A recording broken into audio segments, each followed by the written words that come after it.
everybody. It's time for another episode of Old Roommates.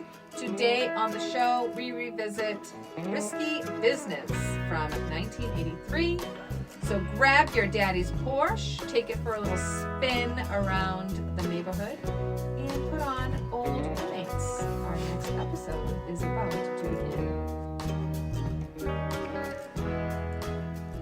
Hey everybody, welcome to Old Roommates, the only podcast that revisits pop culture through a middle-aged lens. This is Brian. And this is Christina. Christina, it sounded like you were cruising through that intro. Well, thank so you. So almost, relaxed. Like Thanks. I feel pretty relaxed. Yeah, like you had the top down. Yeah. Going for a ride around the lake. Yeah. Or maybe not around the lake. Kept wondering when you were going to put it into the driveway. Why does it sound dirty now? It was, I know, I was going to say shove it in park. Oh, jeez, worse. So, Risky Business. We begin as we always do. So, this Risky Business was released August 5th, 1983, which makes it, if my calendar on the wall is correct, almost 40 years. This is the 40th anniversary of Risky That's crazy. Business. Isn't that crazy? That's August 5th. And so, written and directed by Paul Brickman. We begin as we always do by talking about, then, Christina, I'm dying to know. You dying to know? I really am. Your relationship with Risky Business. Well, thank you for asking, Brian. My relationship with Risky Business started out strong. Oh. I saw this movie in the movie theater. Wow. I think because it was just like the hit. It was like a huge hit. Huge hit. Everybody really loved this movie back then. Yeah. And I also did. I thought it was really funny. I thought it was different and smart and had a lot of fun catchphrases. And I surprised at a lot of turns of events and very entertaining.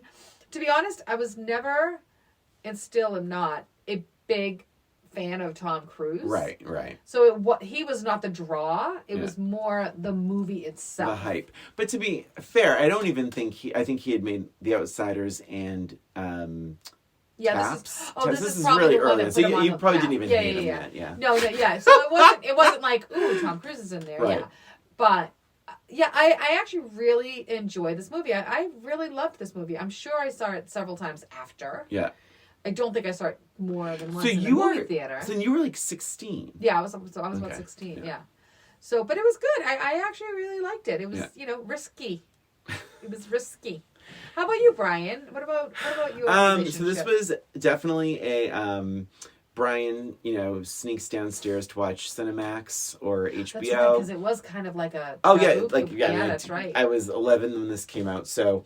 But it was like, that's what you did. It's like you watch Cinemax or HBO and you're hoping for a boob, hoping for a butt, hoping for... I was hoping for all kinds of things. Whatever we could get. But I remember being like bored, like as a kid. Like it was on HBO a lot. It was on Cinemax a lot. Yes. It was like it was always on, and it was a hit. So I kept like wondering, like trying to watch it. And then there were points where I was like trying to watch it. So much of it I didn't understand. I truly didn't understand, even as a teenager.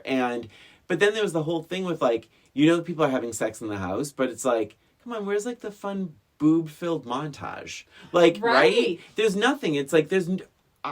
I think it's only Rebecca DeMornay's boobs, and you see them maybe twice. Well, you see the babysitter at the beginning in the shower. Oh, in the shower. That's right. It's a dream. It's the dream sequence. But that's that's so you see a couple. Yeah, you see two naked women the entire time.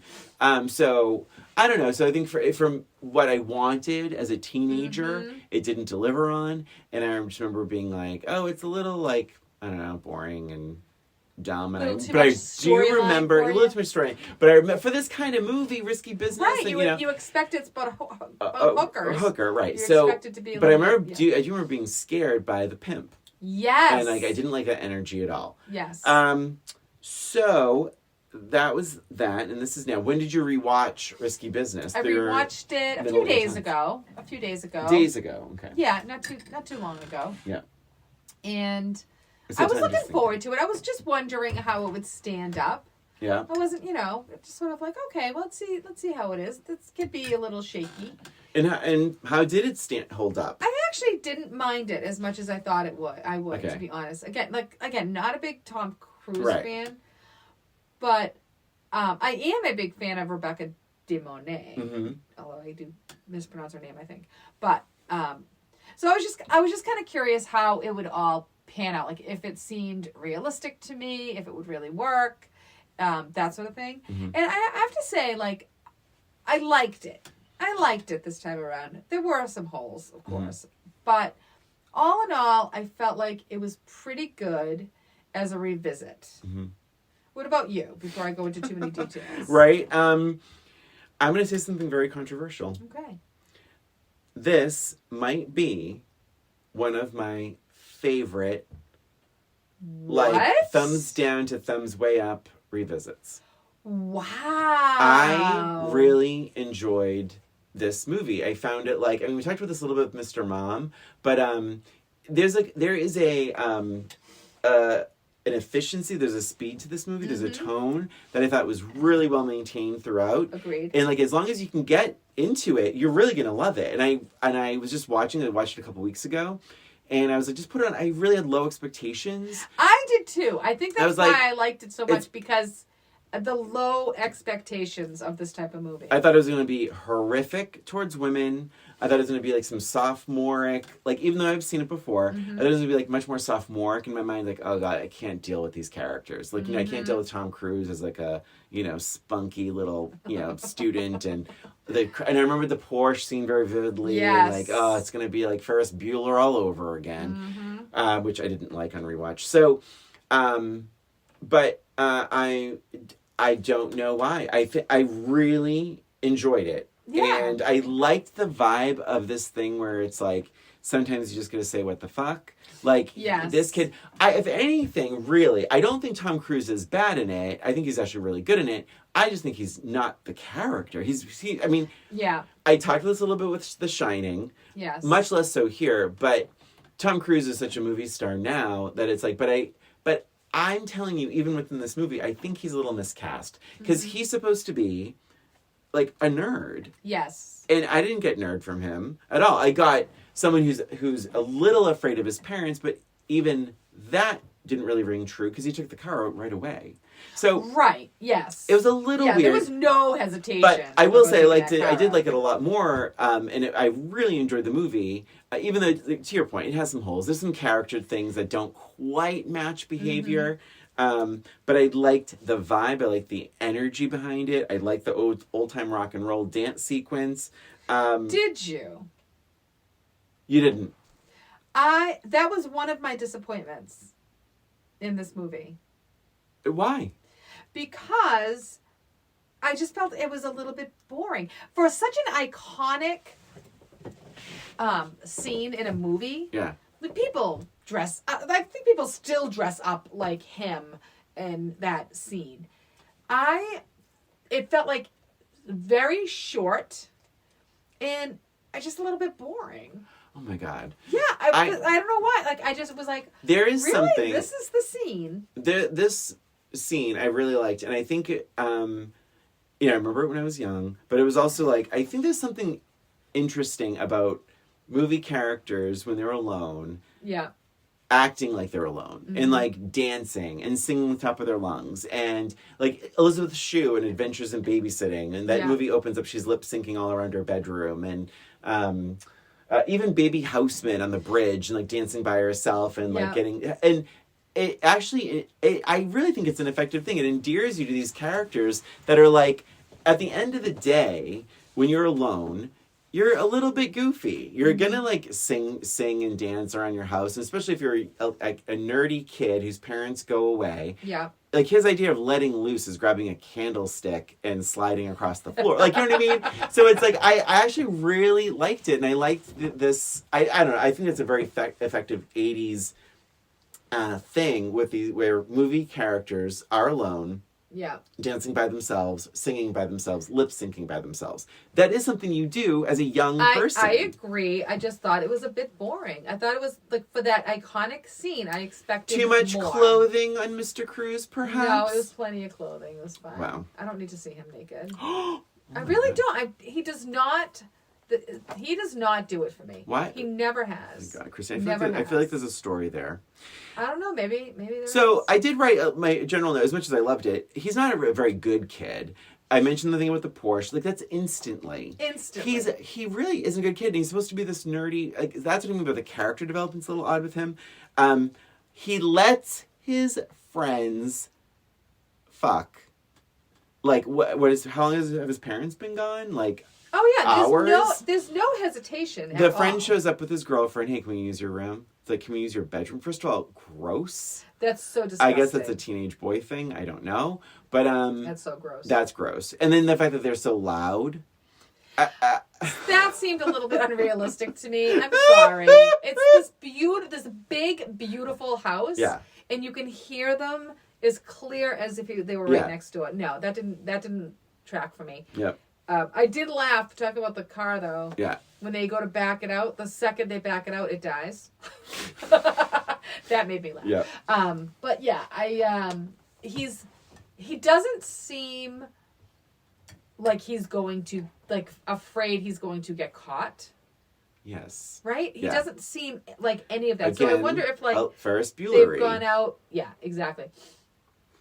I wonder if they go away often and he's just used to it, or... You see, I got the vibe that they didn't, and that's why it bothered me. Or maybe they're just... So I get the mom. The mom is just like, we trust your judgment, Joel. Like, that's her parenting style. I love the camera work on that, where it's his point of view. Like, it's so I loved her. She was, like, one of my favorite characters in this whole movie. I just loved every scene that she was in. She just made me laugh.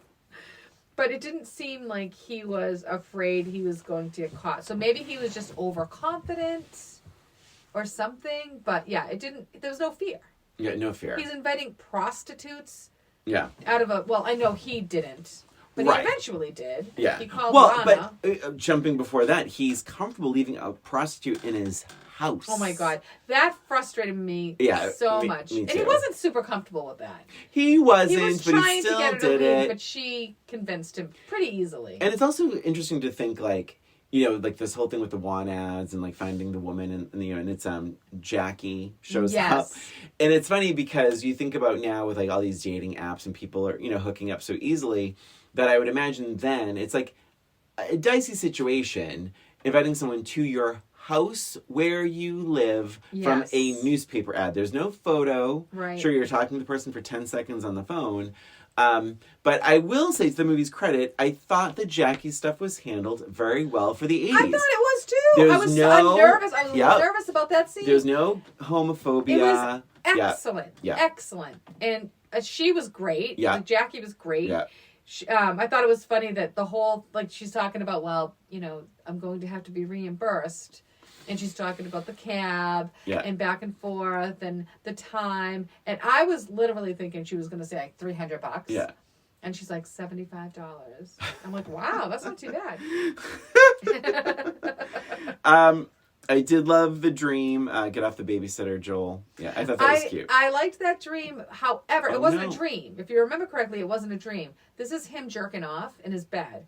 And this is like what he's thinking about. Yeah. And my thought was, is this really what you're thinking about when you're jerking off? Like, this is your fantasy when you're jerking off? That he's getting caught by her father? But that ties into what you were saying before. Like, that he wasn't afraid of getting caught. Yeah. But there's something different about the sex stuff that he is afraid of getting caught. Yeah. Like, it's true, right? True, it's like he takes the car out immediately. He doesn't care. He's doing this, doing that. He's letting his friends fuck in his house. But when it comes to him, there's this fear of him getting caught. So what, you know, so now it's like he does this thing like with the phone call and going to a professional kind of thing. Right. Yeah, that's true. But however, you know, remember, it was Miles who actually made the phone. So, that's true, right? And that was like, that's crossing the line. He shouldn't have done that. That's right. I forgot about that. And then he eats the phone number, so he couldn't even call back to cancel. But if you were Joel, first of all, he didn't even, like, did he not remember that she was coming over? he also didn't even look through the peephole. He didn't. Yeah, he didn't do any of that. Yeah. Wouldn't you have just answered the door and said, "I'm so sorry, my friend called this number." 1,000. Like you wouldn't just like. Come on in. Yeah, like it was, or Joel's not home right now. Like. Yeah. Right. Yeah. So I think Miles says, "A good time, Joel, in the privacy of your own home. What more could you ask for?" God. Miles is amazing. He's from Miles makes me laugh. One Crazy Summer. Yes, which Curtis we reviewed. Armstrong. And, yes, Curtis Armstrong and Moonlighting, famously. Yes, he was honestly. So I loved his mom, and I loved Curtis. Yeah. He was so freaking funny. Miles, right? Miles, the character name. I can't believe this. I got a trig midterm tomorrow, and I'm being chased by Guido the Killer Pimp. Which was a very famous line. Hilarious line. Hilarious. I loved when when Joel was like, "What about this whole exploring your dark side? Or was that just bullshit?" He's like, "It's just bullshit. I'm surprised you even listened to me." Very funny. And I loved that Miles was a genius. He was going to Harvard. Yeah. He's not like the slacker friend of his. Right. He looks like a slacker He does, to look at him. But he's actually really, really smart. Yeah. Yeah. And then before the bits of this, we meet Lana. Yes. And I think Rebecca DeMornay is kind of flawless in this. She's so good. Beautiful, sure. Her acting, there is no doubt in my mind that she is a prostitute. Mm-hmm. She's been down this road before. Mm-hmm. She is so calm, cool, collected, and I thought she's just so sure of herself. And she has a plan from the minute she meets him. And which I didn't. So when I watched it as a child, I didn't catch that. I thought it was a little more confusing to me when I watched it as a young person, because I was thinking that she really did like I was so much more naive about it. Yeah. I didn't get that she was really marking him from the beginning. Yeah, right? yeah. And it felt like I wasn't even sure if she was in on it. Like, I was surprised that he even, accused her of that. And, I was so innocent in this. Mm-hmm. But watching it this time around, I'm like, oh, my God. From the very beginning. She's looking at the brand of the rug. Oh, yeah. She's, going around. She's casing the whole place out. Mm-hmm. I'm like, oh, my gosh. She knew from the very beginning that she was going to do all this stuff. Yeah. It was really funny. The one problem I had with that opening scene is that Joel... He's very unsure of himself, with his sexuality, immediate, he really is. I know what you're getting. And then, so this person comes in, she doesn't even say a word, right? She doesn't even say a word, I don't think. No. She walks in, and it's this very dramatic scene with her standing at the window, and he's just waking up, or whatever, he had fallen asleep or something, and she helps herself to the house, right? Just walks right in. And then she's standing there, and the dress flies open, and then he comes behind her, and he starts basically just doing her. Yeah. Where did this confidence come from? Who is this kid? He looked older. It was the whole thing that was weird. Scene. I didn't like that. Completely agree. I wish that is what I mean by things that are out of character. Mm-hmm. Because we just saw him unable to even jerk off because he thought he was going to get busted by the cops. She probably left the door open. The door does bust open. The garden door blows open. It's and he's yet so comfortable with this prostitute arrangement. It was a weird scene. I've always thought that was a weird scene. But I will say, the and I know this isn't only to do with Rebecca DeMornay, but I think the prostitutes on film, we've talked about a few of them, and she's not a ditz.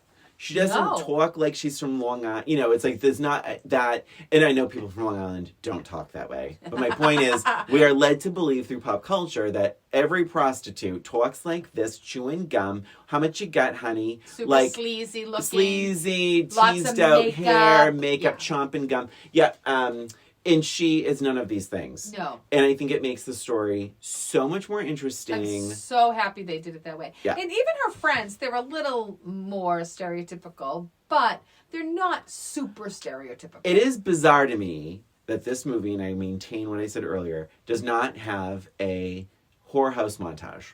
Right. His house becomes a bordello. There's all these women and men coming and going. And that seems prime for some like boobs, butts, sex, like running out of everything. Who did this? Paul Brickman. Okay. But now. Yeah. I actually kind of appreciate it because I think that would have been like the easy thing to do, like a sex comedy. I really appreciate it for sure. Yeah. And it was clearly not the kind of movie he wanted to make. He wanted to make something a little heavier. A real story in there. Yeah. And I think that made sense for him not to have all like the boobs and butts and all that. I think that made a lot of sense to him. I think to me, it made it feel more like a real movie as opposed to just a sex teen comedy puppies type of thing. Completely, as a grown man, I completely bought this happening. Yeah, he's for sure. Like, I mean, how easy is it? You know, a prostitute, she has friends, I have friends, they're all going to come over to the house and have a party. Right. And we're going to make some money. And she's so smart about it because she knows he has this like kind of business sense, but he's not smart at the business sense. Right, he's studying capitalism. She really is. Yeah. And she knows he needs the money. Mm. Oh, wait, did she mention it before or after the car goes? Well, no. No, she mentions it before the car goes in the water. Yeah. And then he goes to see her. Mm-hmm. So, she didn't have that as a thing. Yeah, because they fight, and then the car sinks. Yeah, and that fight was interesting, too, because she's like, no, ask me whatever you want. Yeah. He's like, something about her brother. She's like, you know what? If you're going to be this if you're going to judge me, and I'm like, what the? Like, I was as confused as he was. I love when she says, Joel, go to school. Go learn something. Yeah, I think that's great. I love the next morning when she's like, you owe me $300, Joel. Yeah. Like, my name's not Steve, it's Joel. You owe me $300, Joel. Oh, God. When I did laugh with Tom Cruise when he said, listen to me, Buster, you a-hole. Yeah. He's trying to be but I wish there was more of that. I know. I wish there was more. It was just a little bit tighter on his character would have made it so much funnier. That would have been. But that was a really funny thing. She says at one point when they're having that walkout, she says, a kid our age has that kind of money. Like, how old is she? Is she really their age? She seemed a bit older. In real life, during the making of this movie, Tom was 20, Tom Cruise was 20, Rebecca DeMornay was 23. Miles, do you want to guess how old Curtis was? Oh, he was like 30 or something. Yeah, he was 28. Yeah. So, but there was conversation where I read that Rebecca DeMornay lied about her age when she was auditioning. Allegedly, they met with 500 actresses. They were ready to bring the casting to France, I believe. Oh, wow. Paris, or somewhere in France or somewhere in Europe at least. Because they thought that maybe an American actress wasn't right because they met with so many women, and she was like the last person to walk through the door. But she lied about her age. Well, I bet because they were probably all teased hair and they probably showed up looking like that accent, Hollywood movie hooker. Yeah.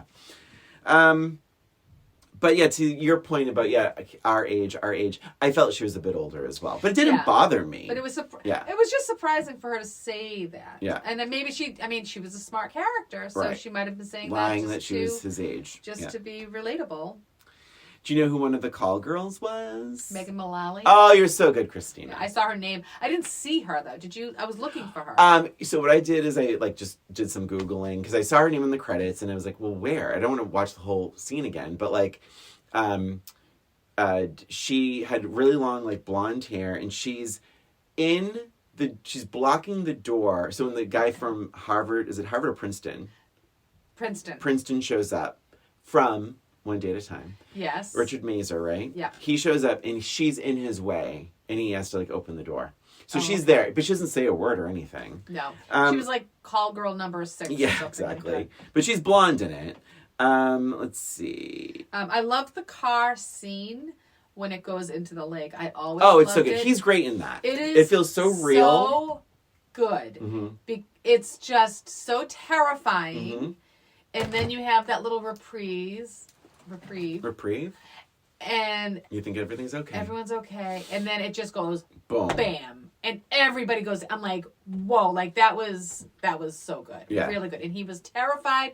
And I loved that it was like accidentally knocked into neutral, and Yeah. like all of it was Yeah. so good. But I think that movie gave me some PTSD, and I always put my emergency brake on. I could be on the flattest road in Kansas, and I put my emergency brake on. I have to say, Christina, I'm kind of shocked about this. I don't have that many more notes. How about you? I have a few more The notes. soundtrack is wild. Oh, it's a great soundtrack. But so I didn't research it enough, and I was too young to really connect it. Do you know if any of these songs were made for this movie? Or they were just the soundtrack. I don't know. Like In the Air Tonight, that was Every Breath You Take, Prince, Journey, Bruce Springsteen. I don't think any of I don't them think were they were made for the movie. Yeah, probably not. I don't think so. But they were only because they were so prominently featured, and not even as montages. Like In the Air Tonight was like fully played out for the train scene, right? Yes. And so like I feel like they were, kind of used effectively. Yeah. And that's why I wasn't sure if any of them were made for the movie. I didn't research that enough. So I have a couple of sort of negative-ish notes. Okay. Not really negative, but just things that I noticed. Yeah. So he has the car trouble. He misses a day of school. He's late or something, Yeah. and that woman is so funny, like not giving him a pass. Oh yeah. And she's like, and he's like, you think he. Oh, the she nurse. might- It's the nurse. The right? nurse. Yeah. You think she might change her mind because he's like, look, this is what's happened, and tells the whole story, and she's just like, bye. Yeah. But so he says in there that if he is late and he doesn't get a pass, then he's going to fail 2 midterms and he's out of the future enterprises. And then you find out later, because of what he did to the nurse, he is suspended for 5 days. So not only does he have a car trouble, but he has all of these things too. So when his parents come home, he's going to have to explain why he failed 2 midterms and he got kicked out of future enterprises. Yeah. And that he was suspended for 5 days. Like, forget about the car. Fine, he paid for the car, and that's all set. But doesn't he think that he's going to have to explain any of this stuff? But his parents, the dad in particular, all he cares about is Princeton. And the fact that the guy was like, I think you're going to do a great thing, or whatever he said, that's enough for the dad. Princeton could use a man like Joel. you. Yeah. But that doesn't say he's in. He just did a good job on the interview. True. Doesn't mean that he's in. He's not like... True, no, I know. You know what I mean? So, I don't know. I just feel like there should have been some explaining to do. Well, for that matter, I mean, this is obviously way before cell phones, but like, it's like it would have been cool or good to see them call the house while his parents are gone. And like, even like a message on an answering machine or something, like the school calling. Yes. Being like, we need to talk about Joel's behavior. Even at the end, like at the very end. Yeah. Right? Almost like, like Ferris Bueller. Right, yeah. It would have been good. Yeah, just some sort of consequence. How did he know where Lana lives? He gets upset. He gets suspended. He's like, I need a bike. He drives. And he ends up at Lana's apartment. When did he get that information? Wasn't there... Oh God, I'm mixing up movies. But there was another prostitute that he was talking to? Yeah, what was her name? She was mean. Well, I thought she was nice at first. I liked her at first. I know, that's why she's mean, because I thought she was nice. But and then did he get it from her? He just hopped on a bike and rode his bike. Then I don't know. I don't know either, but he ends up there. She opens the door. Yeah. He comes in, hugs her, and then they're sitting and talking about the details. Did you notice what was in the window? No. The egg. What? The egg was sitting in her window. What? Yep. How did I miss this? Because I don't know, but it's right there. It's in the middle of the frame. It's sitting there in the middle because they're sitting at the kitchen table, and the egg is sitting in the kitchen, in the window. And my thought was, why doesn't he just grab the fucking egg? Yeah. And go? He knows where she lives. So if he did know, assuming he had the address at some point in time, why didn't he just go to her house and get the egg in the apartment? And now, even if he didn't know that ahead of time, he knows it's right there now. Grab it. Grab the egg. Oh my God, I never noticed it. Could he have been blinded by love? He was clearly blinded by something. So Christina, I thought that was really I think I want to watch it again. You should watch it. Just that scene. That scene. It's like right there.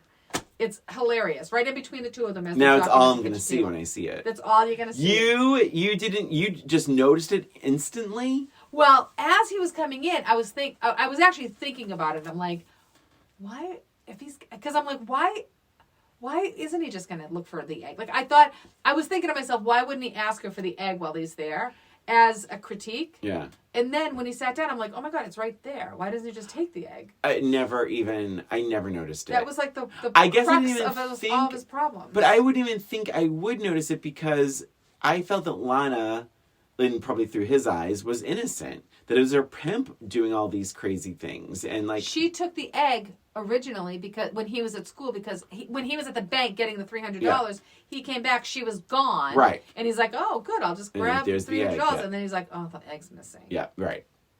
So. But I wondered if it was like. She wasn't innocent. She took the egg. I guess so, yeah. Yeah. Anyway. Oh my God, that's it was crazy. really interesting. I'm like, oh my God. And I never noticed it before. This was the first time I had ever noticed it. Lana, she's so good, but she's so disrespectful and rude.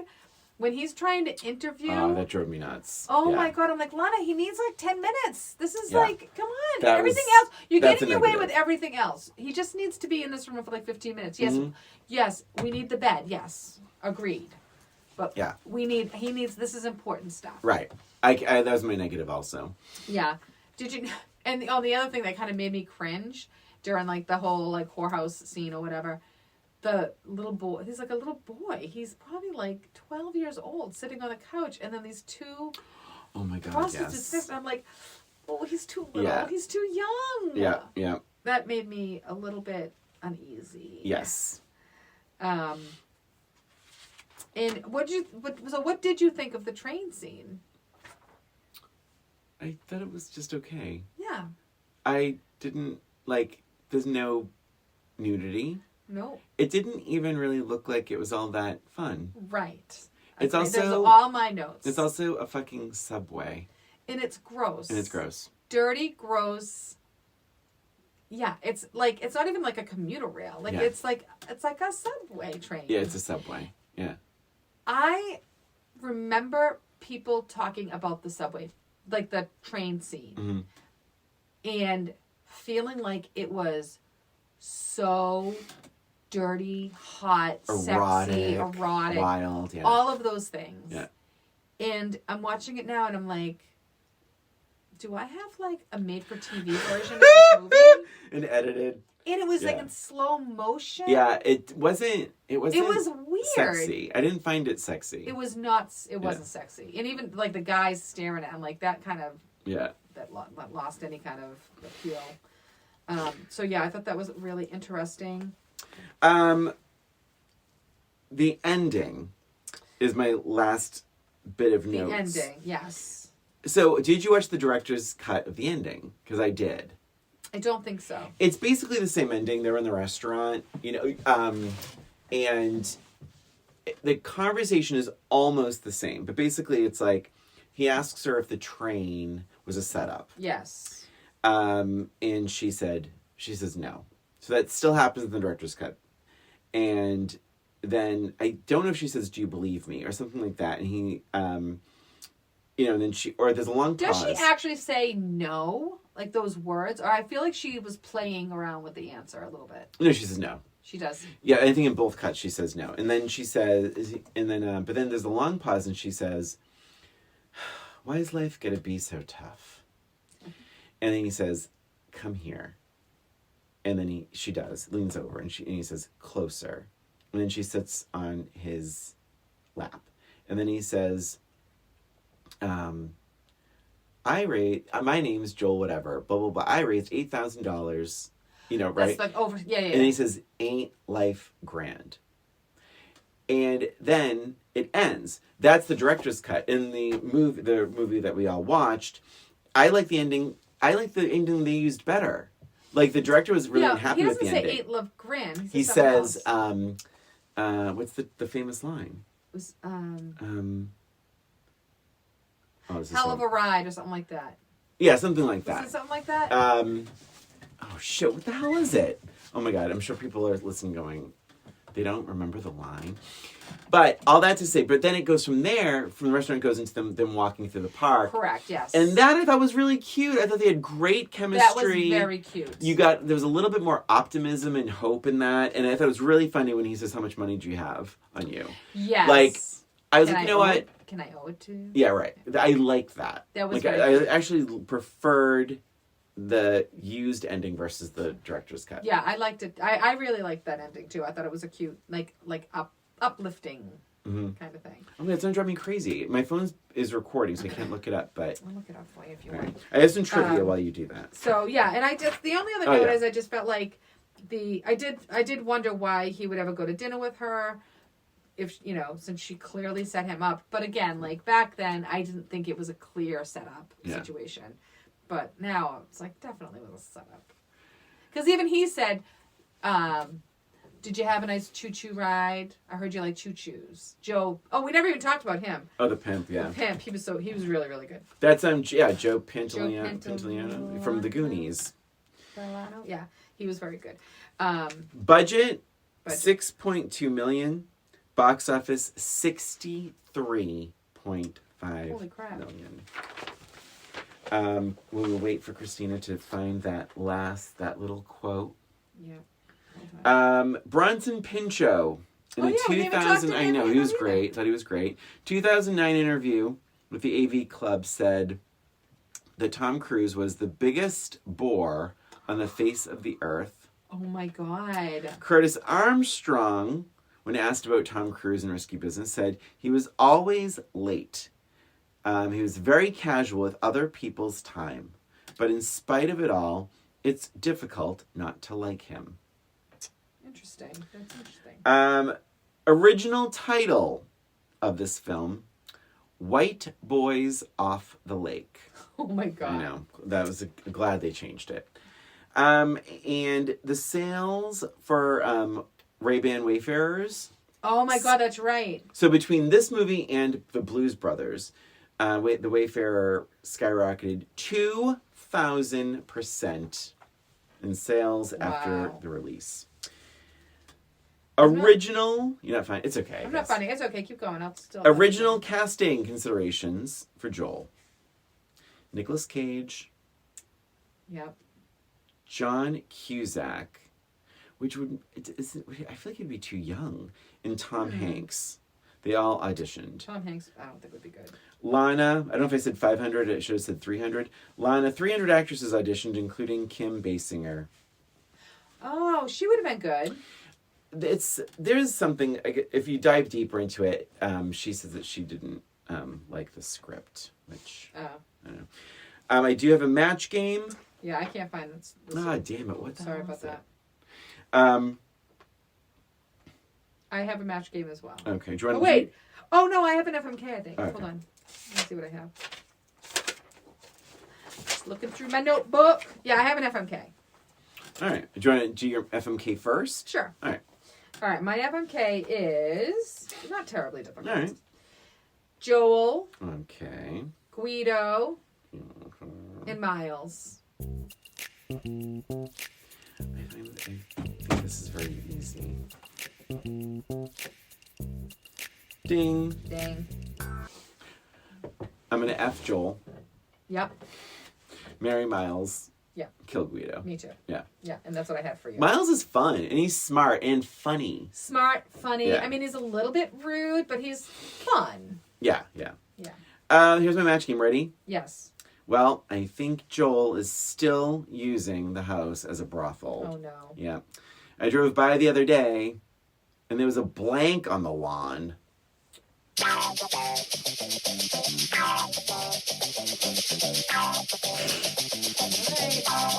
awfully fast. All right. Christina, there was a blank on the lawn. There was a condom on the line. No! A now open sign. Oh, that's fine. I thought I was actually torn between that and because you always accuse me of putting condoms. Because you just did. You do. But then that was a condom on the lawn. Did we say more or less or about the same? Oh. The other thing I was going to say was orgy on the front lawn, but it's fine. Oh, that's pretty good.